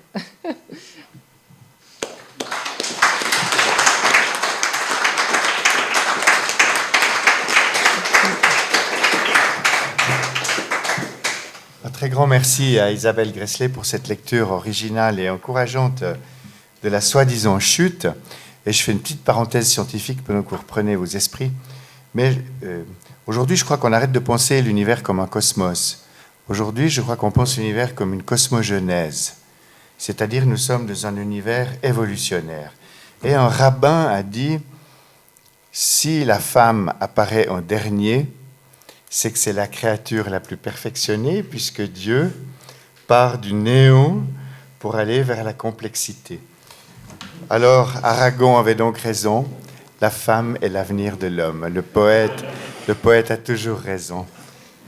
Et le serpent, vous allez être déçus, je ne suis pas freudien. Non. Le serpent, ce n'est pas un gros kiki, ce n'est pas ça du tout. Je pense que la lecture d'Isabelle du serpent est très intéressante parce que c'est une force vitale, n'est-ce pas? Chez les Jungiens, c'est l'ouroboros, c'est la figure du renouveau perpétuel. Mais il y a une phrase du serpent qui me semble intéressante pour votre propos. Il dit, si vous mangez de ce fruit, vous serez comme des dieux. Et je crois que là, il y a quelque chose de l'ordre de la chute qui nous intéresse par rapport à ce qu'on peut se représenter en psychologie évolutionnaire, n'est-ce pas? Les grands primates ont sans doute une conscience cognitive, une conscience affective. Mais le propre de l'être humain, de l'état actuel de nos connaissances scientifiques, c'est l'accès à la conscience réflexive, c'est-à-dire la conscience de la conscience. Du coup, évidemment, être chassé de l'Éden, c'est être chassé du monde instinctuel. Et c'est passé à une conscience réflexive. Tout d'un coup se pose la question des origines, la question du sens, la question des responsabilités, de la créativité. Et tout d'un coup, c'est très bien ce qu'Isabelle a dit. C'est ce monde où il va falloir s'engager sur un mode adulte. Et le retrait de Dieu, qui est ce grand mystère, pourquoi on ne le voit pas? Pourquoi il n'est pas là, non d'une pipe? Mais c'est parce que plus il se retire, plus on s'approche de lui, n'est-ce pas? C'est ce grand mystère de la Kabbale. C'est vous qui allez venir faire mes prédications bientôt. Je viens quand vous voulez, mais alors vous aurez des ennuis avec le synode. Heureusement que j'en fais partie. Hein. Non, voilà, on va rester là. Mais je pense que, sans vouloir faire la conférence à moi, mais juste dire qu'il me semble que dans l'Adam et Ève, le retrait de Dieu et la chute, c'est bien cette inaccessibilité à la transcendance qu'a Ramu, cet écrasement dans la séparation et le flat world, le monde est plat. Et il y a un désenchantement du monde qui est de l'ordre de la dépression pour un psychiatre et qui est de l'ordre du péché pour un théologien. Mais là, je vous chicane, je vous pique un petit peu là où ça fait mal et vous avez 5 minutes chacun pour vous piquer l'un l'autre sur ce que vous avez dit. Daniele, c'est à vous. Vous allez un petit peu répliquer à Isabelle. Pour reprendre peut-être un certain nombre d'éléments que vous avez dit, en effet, il est clair que l'interprétation de Ramu est complètement partiale et située dans une époque. Je pense qu'il veut en particulier... D'une part, je pense qu'il y a en dehors du texte, pris comme tel, d'une partie du texte, même seulement, qu'il n'y a pas tellement de contenu à proprement parler théologique. Il n'y a pas de péché, il n'est pas question de péché, personne ne pêche, pas du tout. Il y a cette sorte d'illusion de la récupération possible d'un paradis, c'est-à-dire de la restauration d'un jardin originel, et ça, à mon avis, c'est plutôt allié avec effectivement un trait d'époque qui est certainement la croyance en l'amour-passion. On est dans les années où Denis de Rougemont va écrire L'amour et l'Occident. C'est toute la mythologie de l'amour comme étant finalement la possibilité d'une réunification, d'une espèce d'unité nouvelle, d'une plénitude de l'être. Et ce que Bolomé va finalement ressentir, enfin il y a le filtre biblique, mais en réalité c'est que c'est faux. Je veux dire que c'est un nouveau mythe qui se nourrit en partie de l'ancien mythe en le transformant. Et que ce qui ne marche pas, c'est que de faire croire que l'union entre un homme et une femme sera justement, tout d'un coup, recréera cette unité, il constate que c'est faux. Donc, d'ailleurs, il ne rend pas vraiment la femme coupable non plus. C'est pas Adrienne qui est coupable, parce qu'il a tout fait tout seul. Il se rend compte que ce n'est pas ça. Et du coup, c'est plutôt ce constat-là qui fait que il se met en colère. Il la chasse même pas vraiment. Il est tellement fâché qu'elle a peur, dit la première version du texte, parce qu'il est tellement hors de lui qu'elle voit bien que c'est quelque chose d'irrémédiable. Mais il ne la considère pas, elle, fautive.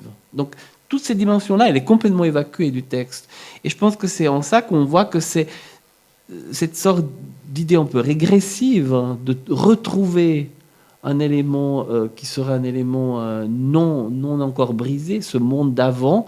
C'est au fond un texte très nostalgique de ce point de vue-là, un peu, je dis régressif à dessein, qui commande l'ensemble de cette vision, qui est effectivement extrêmement orientée. Alors, le rôle de Gourdou, comme vous dites que ça peut s'apparenter au serpent, à moitié, parce qu'en fait, Gourdou, c'est un serpent à l'envers, parce que ce qu'il lui dit, c'est si tu lis la Bible, tu verras bien que tes illusions, elles sont toutes fausses, quoi, ça ne marchera pas.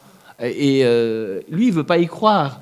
Il met en doute la parole de Gourdou. Il dit ouais, bon, il me dit ça, ce vieux monsieur, un vieil imbécile. Moi, je vois bien qu'en réalité, si Adrienne revienne, on sera heureux. Ben non. Donc, c'est un peu le serpent à l'envers. Et je trouve aussi ça assez intéressant du point de vue de l'utilisation de ces actants dans le récit de départ. Et puis, dernier point, votre lecture théologique, qui est évidemment tout à fait fondée, très convaincante, elle est quand même un peu, elle me fait penser un tout petit peu Je dois la piquer, je fais exprès. Ouais. Elle me fait penser un peu au jeu du contentement. Vous savez, le jeu de contentement, le fameux jeu de Pollyanna. Ils sont chassés, ils sont malheureux, ils doivent enfoncer dans la douleur, ils doivent travailler, mais c'est quand même bien pour eux, finalement. C'est mieux ça qu'autre chose. Donc, vous voyez, un tout petit peu quand même. Vous êtes piquée, Isabelle, vous êtes Pollyanna. Merci. Répliquez voir un peu sur Pollyanna. Pas vraiment. Oui, peut-être que j'ai forcé le trait dans cette... Mais voilà, l'autonomie qui est celle du couple une fois qu'il est sur Terre pour cultiver, cette autonomie-là, je continue d'imaginer que c'est pas du tout c'est pas un médicament pour soulager la dureté de la vie. C'est ou bien c'est l'un ou bien c'est l'autre. Et peut-être qu'au fond, c'est ça que Bolomé, ce dont il se rend compte aussi. Vous ne pensez pas que dans le jardin d'avant, en fait, ce qui était bien, il ne fallait pas le cultiver parce que tout marchait tout seul, il n'y avait pas besoin. C'est quand même pratique, non? De ne pas devoir... Oui, mais l'instinct actuel. Mais c'est ennuyeux au bout d'un moment, au bout de quelques millénaires. Pas sûr, hein. Sans pesticides, sans bêche, sans rien. Moi, j'aimerais bien. Quoi. C'est pour ça qu'il y a des alcooliques. Hein. Quand je suis malheureux, je picole. Quand je suis heureux, je picole. Et quand je m'emmerde, je picole. Ça devait être quelque chose, le jardin d'Éden. Hein. Et en plus, sans alcool. Allez, on... Oui, non, c'est bon. C'est vrai? Oui, Ouais. Je reviendrai peut-être plus tard. Magnifique. Je crois qu'on a eu un grand moment. Cette réflexion, c'est science et spiritualité. Et ce soir, c'était littérature et théologie. On est vraiment dans la cible.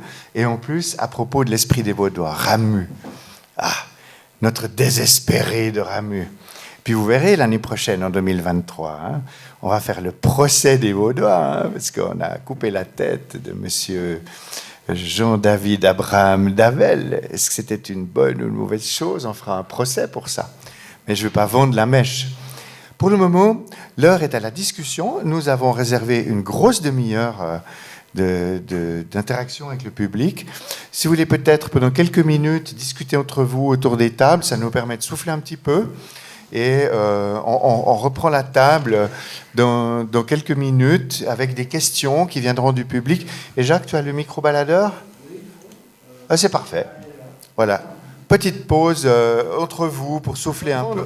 Je suis très heureux de voir la ferveur autour des tables, de voir comment vous avez du plaisir à discuter. Ça veut dire que nos orateurs ont été formidables. Ils vous ont donné envie de parler. Je profite juste de dire que le directeur du Centre culturel des Terreaux s'excuse. Il aurait tellement voulu être là ce soir. Et qu'on va vous annoncer aussi après la prochaine séance de l'Esprit Vaudois qui aura lieu le 28 novembre. Oui, ce sera l'Esprit Vaudois au gouvernement vaudois. Et on a l'immense chance, Jacques, tu présentes. On aura qui? On aura le chancelier à la retraite maintenant, mais Vincent Grandjean, qui a fait 20 ans, plus de 20 ans, a accompagné, soutenu notre gouvernement. Et donc, qui sera le 28 novembre avec Lynn Desprats, donc, pasteur à cathédrale et ex-membre du conseil synodal. Et Michel Chavannes, qui est ici présent. Michel, il est où? Il est là, voilà. debout, avocat et président de l'AVO Patrimoine Mondial. donc là, c'est la reconnaissance par l'UNESCO de notre vignoble. Voilà, donc le moment est aux questions. Oui, alors, effectivement, vous avez eu beaucoup de plaisir à discuter. On a fait 12 minutes d'arrêt convivial. Vous avez repris vos esprits. Maintenant, il faut l'amener dans la communauté du SICO. Et vous avez des questions à nos orateurs, à Isabelle, à Daniele, et on vous attend. Voilà, je redis le besoin de parler dans le micro, qui est moins pour être entendu de tous, puisque la salle est petite, mais qui est absolument nécessaire pour enregistrer vos interventions, pour qu'ensuite, sur le site de cette réflexion, nous puissions, ou d'autres puissent revivre cette soirée. Luc, à toi. Merci. J'aurais une question à Daniel Maggetti relative à l'ensemble de l'œuvre de Ramu. On a l'impression, moi j'ai lu quelques livres, mais de loin pas tout, on a l'impression que, comme tu l'as dit, c'est une antithèse de l'amour agapé de Denis de Rougemont que présente Ramu, où il présente l'échec. Il ne défend pas pour autant l'amour-passion que de Rougemont oppose dans son œuvre, mais est-ce qu'il n'y a pas quand même dans l'œuvre de Ramu des situations dans lesquelles l'amour conjugal n'est pas un échec en soi? C'est souvent, il me semble souvenir de mes anciens que dans la guerre dans le Haut-Pays ou dans sauf erreur, la guérison des maladies, il y a quand même quelques cas où l'amour est peut-être brisé par la fatalité, mais n'est pas un échec en soi. Non, mais bien sûr, comme je l'ai dit avant, il ne faut pas non plus imaginer que la vision que j'ai dessinée ce soir est le seul aspect que Ramu traite ou illustre dans ses textes. Comme je l'ai dit au début, aussi toute cette vision aussi un peu de proximité avec la nature, de communion, etc., elle existe aussi. Ce que je voulais montrer ce soir, c'est que probablement dans les questions les plus centrales, les plus fondamentales de sa réflexion sur l'être au monde, celles-ci sont vraiment prioritaires et très centrales. Elles sont évidemment déjà à l'époque très peu vendeuse, il faut dire ce qui est. Ramu, donc, il gagne sa vie en écrivant des textes qu'il doit vendre, des romans. Et la raison pour laquelle, par exemple, il a probablement renoncé à publier toute une série de textes qui sont plutôt des textes noirs, c'est aussi une raison d'absence de public, quoi. Je veux dire, ça ne devait pas enchanter le monde. L'autre aspect ou les autres aspects qui illustrent plutôt des relations positives et agréables, ils existent aussi. Disons, la conjugalité heureuse... ça va, hein, c'est pas forcément sa tasse de thé, mais en tout cas les débuts positifs et agréables d'une sorte d'enchantement amoureux, ils existent bien entendu dans beaucoup de textes, c'est clair. Mais je dirais plus que Ramu, de ce point de vue-là, il a une fascination pour, je dirais, les débuts idylliques de l'amour, la naissance de l'amour, beaucoup plus que pour l'illustration dans la durée. Il y a, dans le terme dont j'ai parlé, c'est d'ailleurs assez beau, à la fin de se poser les uns à côté des autres, donc qu'on a publié dans les œuvres complètes, il y a une sorte de scène avec trois dames qui se retrouvent après la mort de leur mari, puis elles se disent « Vous prendriez bien encore un peu de café », qui est tout à fait emblématique d'une sorte de pragmatisme, tout à fait bien entendu, et c'est sans sentimentalité, mais avec une sorte de réel plaisir dans le souvenir de ceux qui ont disparu. Il n'y a pas du tout d'opposition. Ça existe, mais il n'y a pas si je peux la même intensité. Me permettre un petit ajout, était-il heureux en ménage ? Vaste question. Il dit qu'il était célibataire dans l'âme, à plusieurs reprises. Donc le mariage, ça a été un peu ça lui tombait dessus, comme on le sait, puisqu'il a dû se marier, comme on disait à l'époque, alors qu'il n'avait pas vraiment l'intention. Il a été, comme c'était quelqu'un de très responsable, qui avait très bien compris l'autonomie et la responsabilité dont parlait Isabelle avant, il a parfaitement joué son rôle et il l'a très bien fait. Mais ce n'était pas son idéal de vie n'était certainement pas celui d'une conjugalité au sein d'une famille. Mais si vous permettez, Daniele, pour rejoindre la question, il y a quand même dans le drame d'Adam et Ève la mort de la mère avant le mariage, n'est-ce pas ? Oui. Et moi j'ai lu Aimé Pache, qui est un de mes romans préférés, où il y a cette mort de la mère avec le retour de Paris en Romandie, et ça m'a fait pleurer, j'avoue. C'était quelque chose d'énorme. Et je me demande s'il n'y a pas quelque chose qui a un règlement de compte avec la relation fusionnelle avec la femme, la mère, etc. Là, ça s'adresse aussi peut-être à Isabelle pour rebondir sur y a-t-il un amour conjugal possible après avoir fait le deuil de la mère ? C'est peut-être une question psychanalytique, n'est-ce pas ? Je ne sais pas. Isabelle, vous voulez réagir? Simplement, si je reprends les textes bibliques, alors bon, le Nouveau Testament, c'est pas très porté sur l'amour conjugal, puisqu'il n'y a plus ni homme, ni femme, ni juif, ni grec, etc. Mais dans la Bible hébraïque, déjà, il y a l'histoire qui suit celle de Genèse 2 et 3, et je l'ai dit, c'est Genèse 4, c'est c'est Caïn et Abel, donc le premier drame, le premier péché, le premier meurtre, le premier mal. Et puis ensuite, j'avais commis toute une recherche il y a fort longtemps sur les couples bibliques. Et c'est Dallas et Dynasty en version, version archaïque. C'est épouvantable. Et donc l'idée même d'amour, alors oui, il y a du désir, et il y a du non-désir, et il y a des hommes qui désirent des femmes et inversement.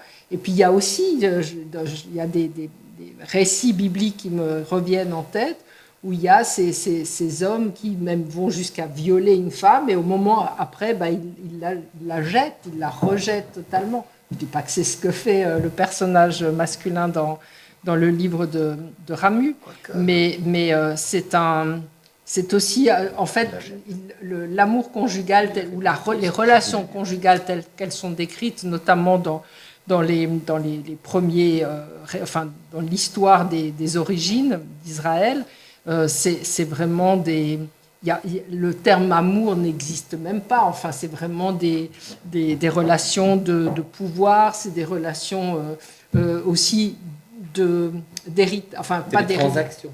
transactions. Et puis il y a cours aussi, alors ça c'est de nouveau une lecture théologique de ma part, mais cours aussi sur tous ces récits, ces narratifs, le fait de faire advenir une lignée messianique. On ne parle pas encore de Messie au sens de l'interprétation du Nouveau Testament, mais il y a toutes ces femmes qui font des choses épouvantables, terribles, mais jusqu'à se déguiser en prostituée sacrée comme Tamar pour aller vers son beau-père, pour avoir un fils, enfin, etc. C'est complètement dramatique, mais c'est pour que l'enfant de la promesse puisse arriver.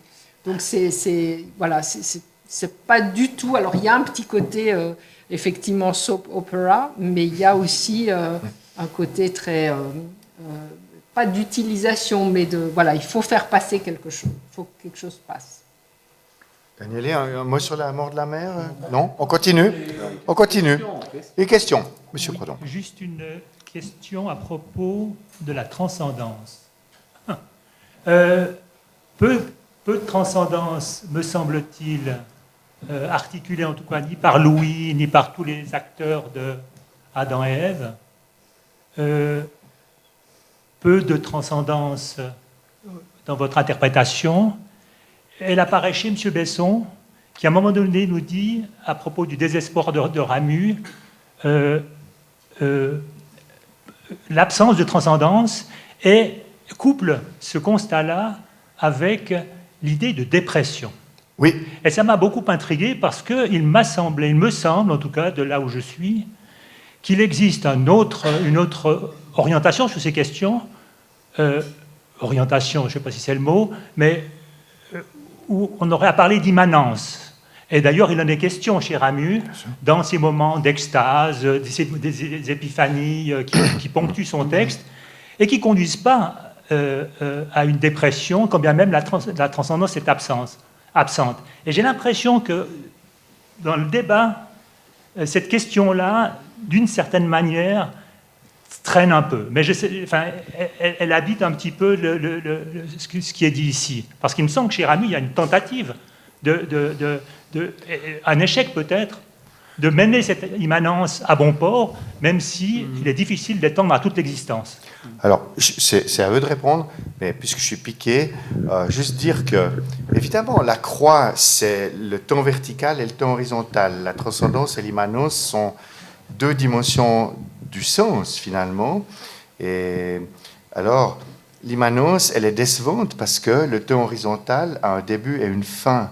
Il y a le Qoéleth, oui, il y a tout, rien n'est nouveau sous le soleil, etc., etc.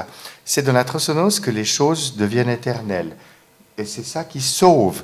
Mais de nouveau, c'est une interprétation neurothéologique, après avoir mené beaucoup d'interprétations et d'interventions sur des patients qui sont dans le vide existentiel. Mais c'est à mes voisins de répondre. Resonance immanence, Daniel. Je dirais que dans Adam et Ève, en fait, il n'y a pas vraiment de dépression, d'ailleurs, à mon avis. Il y a une forme de désenchantement ou de tristesse, mais il y a, d'une certaine manière, une sorte de, peut-être pas d'éloge de l'immanence, mais en tout cas de présence de l'immanence, qui est notamment clairement incarnée par le personnage de Lydie. Lydie, elle est dans l'immanence tout le temps. Elle dit bien au début, bon, je vois bien que la vie idéale telle que je pouvais me la représenter, ça ne marche pas. Donc du coup, je me suis fait une raison. En fait, elle ne vit pas si mal que ça. Au contraire, elle est même un modèle, d'une certaine façon, pour Louis. Et d'ailleurs, elle le retrouve à la fin. Donc on peut se dire qu'au bout du compte, il va peut-être vivre une vie d'immanence tout le reste du temps, sans être particulièrement malheureux. Lui, il est en colère au moment où il réagit contre Adrienne, parce que précisément, il a l'impression, permettez-moi l'expression, qu'il s'est trompé sur la marchandise. Il a cru. Il ne pouvait pas accepter l'immanence avec Adrienne, en fait. Et donc, il y avait quelque chose d'impossible. Dès le moment où cet épisode-là est clos, ben, voilà. Je pense qu'il accepte le détour de l'immanence. Et Ramu veut aussi montrer ça, que finalement, c'est peut-être la seule solution, à mon avis. Isabelle, l'immanence, c'est décevant? Je sais pas. Ce que je voulais dire à monsieur, c'est, au fond, et c'est pas une entourloupe que, pour ne pas répondre, il y a deux récits de la création dans le livre de la Genèse. Il y a le premier récit qui, pour moi, est vraiment un récit c'est un récit hautement spirituel. On dit que c'est un poème, bien entendu, c'est un mythe, bien entendu, mais c'est aussi un récit par toute l'interprétation, en particulier midrashique, rabbinique, sur cette préexistence ou pas du divin avant la création, ou la lumière d'avant la création. Le récit de la création du monde en 7 jours, entre guillemets, ça, c'est le récit de la transcendance, d'une transcendance qui crée et qui, dans cette création qui est évolutive, va permettre la création d'un humain. Voilà. Alors que Genèse 2 et 3, et même ce qui suit après, pour moi, c'est intentionnellement que j'ai dit je prends Dieu comme un personnage, parce que c'est un personnage au même titre dans ce petit fabliau, au même titre que Adam, Ève, le serpent, et puis je crois que c'est tout, il n'y a pas d'autre. Voilà, c'est un huis clos. Dieu est, au fond, la figure de Dieu ou du divin est utilisée pour dire quelque chose, pour donner du sens, mais ce n'est pas pour moi le lieu. C'est pas un récit de transcendance, parce qu'il y en a un autre avant.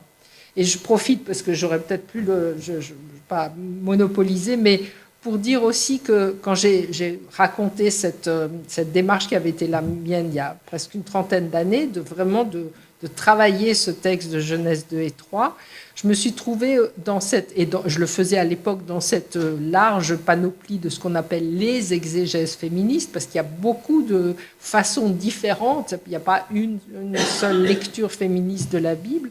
Et au fond, pour simplifier, je dirais, ça a encore beaucoup bougé depuis, mais au fond, il y avait dès le début, et quand je dis dès le début, c'est le milieu du 19e siècle, il y a eu cette prétention de certaines femmes théologiennes à dire, au fond, il y a des textes dans la Bible qui ont fait tellement de mal aux femmes en particulier, aux humains en général, mais aux femmes en particulier, qu'il faut les évacuer, il faut les mettre de côté. Lorsqu'en 1800, je crois que ça doit être 63, une américaine, Elizabeth Cady Stanton, décide de réunir des théologiennes, des exégètes, c'était un travail monstrueux, et d'écrire d'éditer une Bible des femmes, la Women's Bible. Eh bien, elles vont décider, elles vont faire des rencontres au sommet, et en disant, il y a des textes qu'on va choisir, on les coupe, on les élimine. Et la conclusion, c'était de dire Genèse 1, on garde, mais Genèse 2 et 3, c'est fini.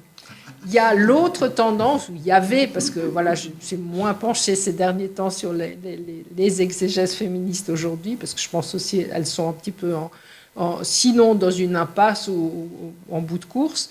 Eh bien, il y avait l'autre tentative, c'était de sauver les textes, de dire oui, mais quand même, il y a toujours quelque chose, on va trouver, et voilà. Et donc, c'est pour ça qu'il y a eu cette tendance-là. Et puis, il y a eu une troisième tendance dans laquelle je me suis inscrite, qui est la critique du texte. De dire, oui, on le garde, on ne va pas faire comme s'il n'était pas là, et il y en a d'autres, bien sûr, mais on va le critiquer. Et ce n'est pas critique au sens littéraire du terme, de voir ce qu'il y a derrière. Donc voilà, je voulais juste préciser aussi quel était mon propre positionnement par rapport à ces récits, et dire, voilà, la différence entre transcendance et immanence, entre Genèse 1 et 2 et 3. Merci beaucoup Isabelle pour ces propos très éclairants. Virgile. J'ai une remarque et une question. D'abord, merci de tout ce qui a été apporté. Concernant ce récit-là, une information qui m'est venue par le biais des réflexions écologiques m'a beaucoup parlé. On psychologise beaucoup le texte de la Genèse, mais on peut le voir aussi étiologiquement comme le récit du passage d'une société de chasseurs-cueilleurs à une société de cultivateurs. Et si on lit le texte comme ça, c'est extrêmement éclairant et un peu difficile à avaler, puisque c'est le début du règne du mal, c'est le début de... Et toutes ces choses-là, bon, je voulais juste faire cette remarque, parce que c'est intéressant de le lire comme le passage de l'âge de la pierre, à l'âge de pierre polie, en gros. Et puis ma question, c'est, dans le cadre ici, c'est l'esprit vaudois, en quoi est-ce que notre débat touche la question de l'esprit vaudois? C'est pour M. Maggetti. Ben, je pense que Ramu a toujours dit que dans l'éducation et dans la culture vaudoise, la Bible tenait lieu de mythologie de base. C'est-à-dire qu'en ayant fait l'école du dimanche et en ayant grandi dans le contexte vaudois, à la place d'avoir, comme il le dit dans un de ses textes, en menant plusieurs, à la place d'avoir... les bergers grecs et la mythologie gréco-latine, on avait Abraham avec ses troupeaux, etc., qui faisaient partie de l'accompagnement habituel. Et c'est pour ça, en fait. Donc, on se situe en plein, je pense, dans une réactualisation ou une discussion de ce qui constitue, au fond, une sorte de pan culturel important dans l'identité, appelons-la comme ça, aux cultures vaudoises de l'époque, comme peut-être 50 ans plus tôt, on l'aurait fait avec Guillaume Tell et les Trois Suisses. C'est un peu la même chose. Et comme on le fera l'année prochaine avec le major Davel. Merci, M. Maggetti. Encore une question? Oui. Oui, c'est peut-être la dernière question, après on peut discuter. Oui, alors Oui, on vous écoute. Une petite remarque concernant le passage d'un temps ou d'une ère à l'autre avec la Genèse. C'est qu'il y a quelque chose qui m'a toujours choqué comme enfant, c'était le refus de Dieu du sacrifice de Caïn, le végétarien ou l'agriculteur, et par contre, comme il s'est réjoui des bonnes odeurs du barbecue d'Abel. Bon, j'ai une question simplement à M. Maggetti, c'est quel était le degré d'imprégnation et de connaissance chez Ramu de la culture hébraïque? Je ne parle pas du christianisme, du protestantisme vaudois, mais est-ce qu'il était vraiment un connaisseur de la culture hébraïque? Il a quand même essentiellement été un lecteur de la Bible dans différentes traductions. Donc ce n'est pas quelqu'un qui a été faire de vraies recherches théologiques ou approfondies sur la culture juive, par exemple. Il ne le fait pas. Si jamais, c'est un peu de deuxième main. C'est vraiment ce qui l'intéresse, comme dans d'autres domaines, c'est vraiment le retour à une source. D'ailleurs, il aime beaucoup. Il y a un grand moment intéressant dans l'utilisation par Ramu de la Bible, c'est quand il hérite, par sa femme d'ailleurs, d'une édition de la Bible d'Osterwald. Et ça le fait changer de relation au texte, parce qu'il aime beaucoup cette traduction du fait même de la langue, hein, vraiment. Il en copie des passages entiers, c'est quand il écrit, c'est en 18-19, hein. C'est à ce moment-là qu'il copie des passages de l'Apocalypse, notamment, parce qu'il aime beaucoup la scansion de ce type de traduction. Donc, il revient beaucoup plus au texte presque comme un texte poétique ou un matériau littéraire que comme un substrat de réflexion théologique qu'il n'a pas approfondi particulièrement. Il lit très peu de choses au fond de commentaires, j'ai envie de dire. Une dernière question. Dernière question courte, s'il vous plaît. Ça tombe bien parce que c'est pas une question, c'est juste une remarque tout à fait anecdotique pour conclure. Ce livre met en scène de très beaux paysages avec de très belles descriptions, comme toujours chez Ramu. Le vallon ou la vallée de la Sorge. Et c'est assez amusant de se dire qu'aujourd'hui, tout le paysage, toute cette vallée et tout ce vallon, c'est entièrement et intégralement en zone urbaine. Le centre, c'est Micro-Crissier. Ah, c'est quand même pas celui-là, hein. Ah, c'est pas ça? Non, en fait, il appelle la Sorge, mais en réalité, c'est l'Aubonne, parce que c'est vraiment, ça se situe clairement sur la côte.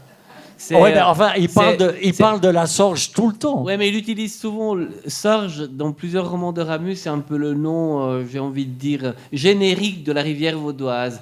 Et en fait, la description, si vous regardez bien, c'est la région de Buchillon qu'il aime particulièrement. Il est allé plusieurs étés à Buchillon. C'est comme dans La beauté sur la terre, on reconnaît vraiment Buchillon et l'arrière-pays près d'Aubonne. Clairement. Ah oui, mais il appelle ça la Sorge. Oui. C'est étrange quand même. Il change très souvent les noms pour ne pas donner de nom précis. Parce qu'on peut y voir un symbole aussi de paradis perdu. Hein, bien sûr. Quand on voit où coule la Sorge aujourd'hui. Près d'Aubonne, il y a aussi Ikea, donc vous voyez, ça va. Oui, tout à fait, ouais. En termes de paradis perdu. En tant que professeur d'université, je dois dire que la Sorge alimente d'Origné et les hautes écoles, donc c'est pas perdu, voyez-vous. Bien, chers amis, je suis gardien du temple temporel et j'aimerais vraiment remercier chaleureusement Isabelle et Daniele qui nous ont donné le meilleur sur un texte de Ramu. Je crois qu'on a compris pourquoi c'est l'esprit vaudois, je crois qu'on a compris pourquoi amour, séparation, chute, genèse et conjugalité dansent ensemble. C'était nécessaire d'avoir cette soirée, vous l'avez bien compris. Vous avez discuté entre vous, vous avez eu du plaisir, ça je sais, moi je suis un addictologue, donc je suis un hédonistologue. Hein. Voilà. Alors je vous rappelle, la prochaine date pour l'Esprit vaudois, c'est le 28 novembre sur le gouvernement. Et puis pour ceux qui ont des curiosités pour cette réflexion, je rappelle que le 26 septembre, il y aura un café violence avec Valérie Dacremont, Extinction Rébellion, Violence, Écologie et les femmes. Et le 14 novembre, un café violence sur la violence et les femmes dans la Bible avec Lauriane Savoie. Tout cela sera animé par Camille Andrès, qui est journaliste à Protest Info. Donc, vive cette réflexion. Merci d'être venu. Bon retour chez vous.